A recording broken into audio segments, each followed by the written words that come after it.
자, 강평하겠습니다. 자, 안녕하세요. 오늘 이제 처음 실시했는데 어때요? 문제 풀어보니까 어때요? 그렇죠. 생각보다 점수 안 나오죠. 좀 있으면 올라올 거니까 다 볼 수 있겠지만, 이 전범위로 바뀌면서 처음에는 약간 좀 인터벌이 발생해요. 그러니까 이제 지금까지는 거의 진도별로 진행하다가 이걸 이제 전범위로 바뀌면은 이제 갭이 팍 느껴져요. 그리고 문제 자체도 좀 달라졌을 거고. 그러니까 우리가 이제 1월 달, 2월 달까지는 주로 이제 어 기출 문제 또는 기출 문제 변형 문제 이런 스타일이었거든요. 근데 이제 문제 스타일이 좀 많이 바뀌었을 거예요. 그러니까 여기 있는 부분은 다양한 문제를 일단 참고했습니다. 우리 이제 가장 위험성을 높이는, 그러니까 불확실성을 줄이는 가장 좋은 방법은 이 모집단의 확대, 또 표본의 확대예요, 이게. 그러니까 문제의 다양성을 높일수록 어때요? 불확실성이 줄어든다 이런 얘기예요. 그래서 일단은 뭐 내가 좋아하는 스타일 문제 고집하지 않고 이것저것 이렇게 좀 다양 확산해서를 통해서 했습니다. 이렇게 이제 보시고요. 그다음에 이제 여기 이제 오늘 좀 진행해 보고 할게요. 그러니까 내가 지금 이제 2회 분량을 했고요. 2회 분량한 거 플러스해서 10문제 하프 문제를 좀 더 넣었어요. 그러니까 하프 문제는 아마 내가 풀이할 시간 없을 거라고 생각해요. 시간 되면 풀고 갈게요. 시간 되면 풀고, 없으면은 여러분들 그냥 혼자서 복습하십시오. 왜냐하면 뒤에 해설을 첨부한 이유가 내가 안 할 수도 있다는 걸 전제해서 한 거니까 좀 그렇게 보시고, 그다음에 이제 초기에는 이제 동영 문제에 대한 해설 강의가 좀 시간이 많이 필요해요. 왜냐하면은 우리가 새로운 주제를 다 새로운 주제 보기 때문입니다. 하지만 얘가 있잖아, 한 2회, 3회 좀 지나가면 좀 빨라져요, 패턴이. 왜냐면 그때는 이거 다뤘던 주제, 이거 봤던 주제 이런 식으로 해서 자꾸 빠져나가거든요. 그러니까 뒤로 가면 좀 스피드가 좀 빨라질 겁니다. 다만 이제 우리 국가직 대비할 때는 그 시간이 너무 짧아요. 그러니까 지방직은 이게 좀 차이가 날 겁니다. 그렇지만 국가직에는 이제 4주밖에 지금 안 되기 때문에 이것저것 따지지 않고 좀 진행할게요. 그래서 약간 내가 충분하지 못한 설명하더라도 그러려니 이제 하고 좀 넘어가십시오. 지방직 할 때는 좀 가능하겠지만은 지금 어렵지 않나 이렇게 좀 생각해요. 그래서 일단 좀 포인트 좀 빨리 맞춘데 주력을 두고요. 그다음에 시간은 좀 적정했나요? 15분 정도 잡았는데 괜찮은 것 같았어요? 그럼 계속 15분 할게요. 좀 여건되면 더 당겨주고 싶긴 한데, 근데 또 개인별 편차가 있어갖고 이렇게 하는 거 본인이 조절하세요. 본인이 조절하고 나는 15분보다 더 빨리 치겠다. 그럼 좀 2분 늦게 들어오든가. 그건 아니구나. 그건 위험하구나. 그 본인 빨리 맞히면 되잖아, 그죠? 빨리 맞춰갖고 그렇게 좀 하도록 하십시오. 이렇게 하고, 자, 문제 좀 바로 들어가도록 할게요. 자, 1회 제 문제입니다. 1회 문제인데 지금 다른 선생님도 이렇게 2회 정도 분량하나요? 이 정도 하나요? 대부분 다? 그럼 이렇게 합시다. 해보고. 자, 거버넌스에 대한 문제죠. 거버넌스는 거버넌스에 대해서는 그동안 많이 알려졌던 문제이기도 합니다. 그리고 이제 이게 이제 기본적 개념도 대부분 다 어느 정도 정리됐던 거예요. 그래서 거버넌스가 등장한 이유는 결국 이제 두 가지 아니겠습니까?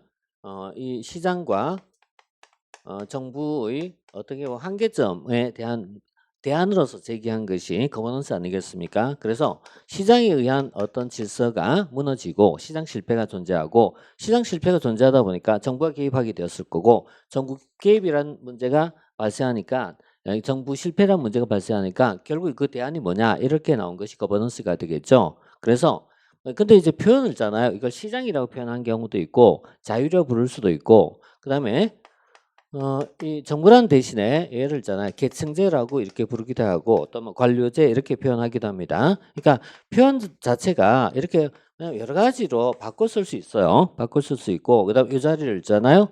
네트워크라 부르기도 하죠. 이렇게 표현하기도 합니다. 그래서 보통 이렇게 많이 써요. 시장, 계층제, 네트워크 이런 식으로 많이 쓰기도 해요. 이렇게 쓰면은 주로 조직론적 관점이 많이 반영된 겁니다.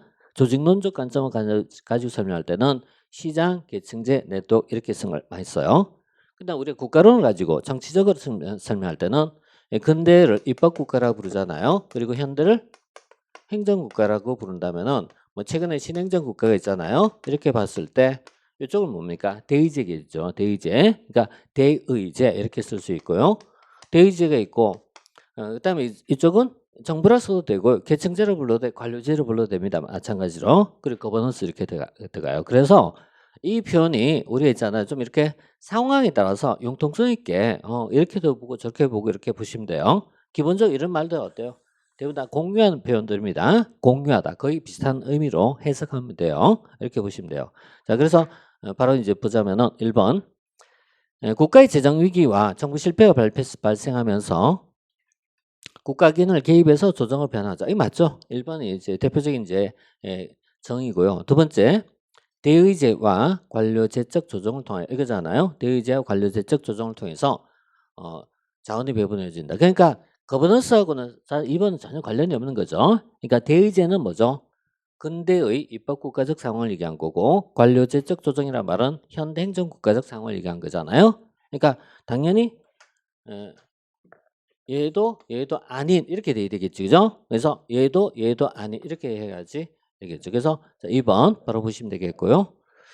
그다음 3번은 다양한 정부나 비정부 조직에 의해서 서비스가 공급된 일종의 네트워크로서 공동체주의와 참여주의를 기반한 자기조직 네트워크를 포함한다.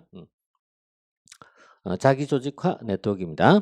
그 다음에 정부 아닌 주체에 의해 공공 서비스가 공급됨으로써 국가의 공동화와 책임성 확보 문제가 제기될 수도 있다. 예, 그래서 결국 이제 다양한 주체가 참여한다는 건 좋지만 이로 인해서 나온 문제가 있죠. 그 문제가 바로 어때요?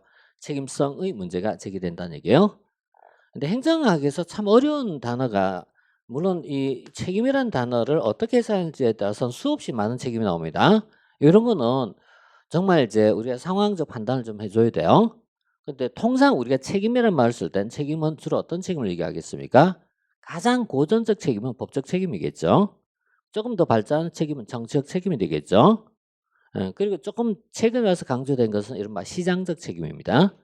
그러니까 책임이란 말도 이렇게 카멜론처럼 상황적 판단을 좀 해줘야 돼요. 그러니까 책임이란 게 이 법적 책임만 얘기하진 않잖아요. 법적 책임만 얘기한 게 아니라 정책 책임이라든지요. 뭐 조금 더 다음 윤리적 책임도 있을 수 있어요. 도의적 책임도 있고 그리고 또 최근에 강조한 것은 바로 이 성과란 걸 강조하는 이른바 시장적 책임이라든가 이런 걸 이제 다 넓은 책임이 돼요. 근데 이런 거는 그 문장에 따라서 달리 좀 해석해 줘야 돼요. 근데 지금같이 4번 같은 이런 스타일의 문제를 접했을 때 책임성 확보 이렇게 얘기하면 그거 아무도 있잖아. 이의를 제기 안 할 겁니다. 이게 뭐냐로 묻지 않고도 그냥 맞아 이렇게 생각할 겁니다. 예, 그런 건데 이게 문제가 다 바꿔졌을 때는 또 있잖아요. 이걸 또 자꾸 틀려요, 이게. 특히 어디냐 지방행정 같은 거 나올 때. 자, 지금은 여기서 일단 끊고 합시다. 하나 문제 갖고 한 문제 가지고 또 20분 할 수는 없잖아요. 자, 일단 2번이었습니다. 자, 그다음에 2번은 이제 계급제의 단점으로 옳지 않은 것은 계급제에 대한 문제인데요. 자, 계급제는 이제 단점에서 계급제라는 문제가 나오면은 항상 우리가 대비적 개념은 직위분리제가 되겠죠. 그러니까 일종의 상대적 표현에 굉장히 강해져야 되겠죠. 그럼 예를 들어서 개방형의 이렇게 나오면 어때요? 폐성이 되겠고요, 그죠? 일반 행정가 그러면 어때요? 전문 행정가가 되겠죠. 이런 게 이제 항상 우리가 상대적 표현이 써야 돼요. 상대적 표현 써야 되는데요. 그럼 예컨대 역관주의 이렇게 물으면은 역관주의 상대적 표현은 뭐가 나와야 되죠? 실적주의 나와야 되잖아요. 근데 가끔씩 정실주의하고 또 비교한 문제가 나올 수도 있죠. 이런 게 이제 문제에 따라서 조금 다를 수 있습니다. 자, 지금은 계급제와 그다음에 상하여 직위분류제입니다. 직위분류제요. 그럼 이렇게 이제 두 가지를 봤을 때요. 계급제는 사람을 중심으로 분류한 방식이고요. 이쪽은 일을 중심으로, 직무를 중심으로, 일을 중심으로 분류한 방식이고요. 그래서 전문 행정가와 연결되는 파트가 되겠죠. 그러면 계급제는 사람 중심으로 운영되다 보니까 일반 행정가적 요소와 연결되겠죠. 이게 기본 틀입니다. 가장 기본 틀인 거예요. 그래서 여기서 핵심적 표현은 이 두 가지거든요. 자, 그럼 볼게요. 계급제의 단점으로 옳지 않은 것은 전문화의 요청에 부응하지 못한다. 예, 왜? 계급제는 일반 행정가니까 전문화의 요청에 부응하지 못한다. 단점 맞겠죠? 얘가 가지고 있지 못한 특징은 단점이겠죠. 그죠? 그래서 자 1번 맞을 거고. 그죠? 두 번째, 각 계층의 구성원은 집단의 이익에 옹호하게 된다. 이 부분을 쓸 때 계급제는 이런 말을 더 추가할 수 있어요. 조직 몰입이란 말이 있고 직무 몰입이란 말이 있어요. 얘는 주로 어디에서 나온다? 이거 하나 더 붙이면 폐쇄형 시스템하고 연결되고 그 결과 조직 몰입이 높다 이렇게 써요. 이 말은 조직에 대한 이런 거예요. 조직에 대한 일체감이 강해요. 반면 직위분리제는 개방형 시스템이 강하고요. 그다음 전문 행정과 중심으로 운영되다 보니까 조직 몰입보다는 직무 일에 대해서 몰입도가 높아요. 그래서 직무 몰입이 높다 이렇게 이제 표현할 수 있거든요. 이런 부분에서 나올 수 있는데 자, 2번은 각 계층 구성원 집단 이익에 자기 집단 이익에 몰입한다는 얘기예요. 그래서 이런 것이 이게 어떻게 보면 장점일 수 있지만 단점은 작용할 수 있겠죠. 그래서 이것도 맞겠고요. 그 다음에 계서상 계층이 서로 긴장을 조성해야 된다. 이거는 계급제는 기본적으로 이 계급에 의해서 운영되는 방식이에요. 그래서 상하 간에 이런 걸 얘기하고 있습니다. 그래서 이것도 맞을 수 있어요. 그런데 4번은 뭐죠? 조직의 설계의 변동이 있을 때마다 분류구조를 재설계해야 된다. 이게 뭐예요 이게? 이게 직위분리제의 특징이잖아요. 그러니까 직위분리제는 어떤 문제를 가지고 있다? 픽스된 형태, 픽스된이라는 말은 자신이 담당해야 될 업무란 것이 정해져 있단 말이에요. 정해져 있고 그래서 이런 것이 아주 촘촘하게 세부적으로 나눠져 있어갖고 고정되어 있습니다. 따라서 직위분리제는 어떤 경우에 적합하다? 안정된 상황에서 반복적 업무를 수행할 때 적합한 조직이지 상황이 변하고 올 때는 별로 안 맞다 이런 얘기가 돼요. 그래서 얘는 안정된 상황 속에서 이렇게 반복적, 정형적 또는 뭐 더 붙이면 일상적 업무를 수행할 때 적합한 조직을 적합한 공지분류 체계를 직위분류제다란 말이에요. 그러니까 이런 식에서 적합한 건데 그래서 우리가 얘기할 때는 자동차 조립 공장 이런 식이란 말이에요. 자동차 조립 공장에서 적용할 때 맞을 수 있어요. 하지만 변화가 많을 때 어때요? 잘 안 맞다는 얘기예요. 변화가 많을 때는.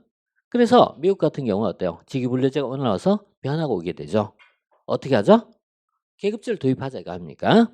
미국은 이 시대마에서 얘를 도입하자는 얘기죠. 물론 우리나라는 반대죠. 우리나라 반대. 이 시대마에서 우리는 이걸 도입하자는 얘기고 그래서 조직 설계에 변동이 있을 때마다 이 말이 무슨 뜻이겠어요? 상황이 바뀌고 유동적이고 이걸 얘기한 거죠. 그러니까 유동적 뭐 더 붙이면요. 기출문제 이렇게 나와요. 유동적, 잠정적, 임시적 업무 이런 식으로 나온 거예요. 이게. 그러니까 유동적, 잠정적이라면 일시적입니다. 유동적, 잠정적 업무 이런 업무 이런 업무일 때는 이거 어때요? 다 뜯어 고쳐야 되는 거야. 다 뜯어 고쳐야 되는 거야.